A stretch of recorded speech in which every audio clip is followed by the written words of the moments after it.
Mga pro Duterte, makinig kayo, real totoo. Walang samahan ng loob, pero ito yung katotohanan. Tandaan nyo to. Makinig kayo. Bakit mahal na mahal namin si Bongbong Marcos? Kasi iba siya. Ibang-iba siya kay Duterte. Mahal na mahal ni Bongbong Marcos ang mamayang Pilipino. Tandaan nyo yan.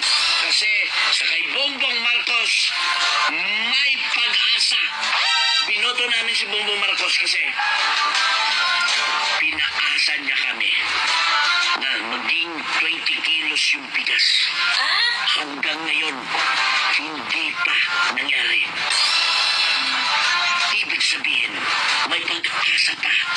Kasi hindi pa tapos yung termino niya. At wag na wag nyo iyan tulad si Bongbong Marcos kay Duterte. Noon si Duterte, pinapatay niya yung mga durugista, yung mga adik, pinapasuko niya, yung mga adik, takot na takot, mga durugista. Si Bongbong Marcos, hindi ganun. Imulat yung inyong mga mata. Si Bongbong Marcos may pag-alala at pagmamahal sa mga durugista at sa mga adik. Tandaan niyo yan.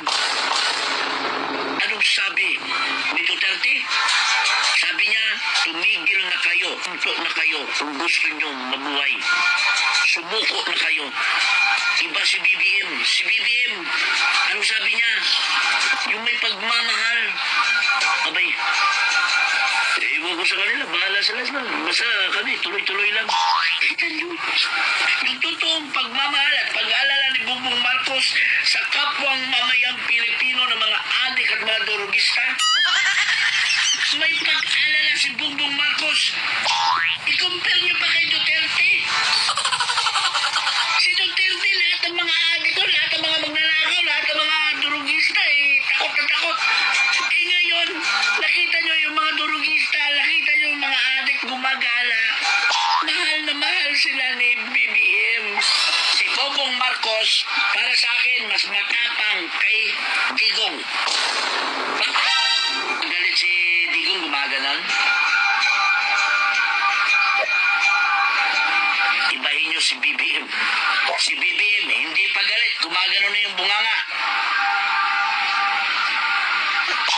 Hindi pa galit yun Ito tandaan nyo. Mas matalino si BBM kaysa kay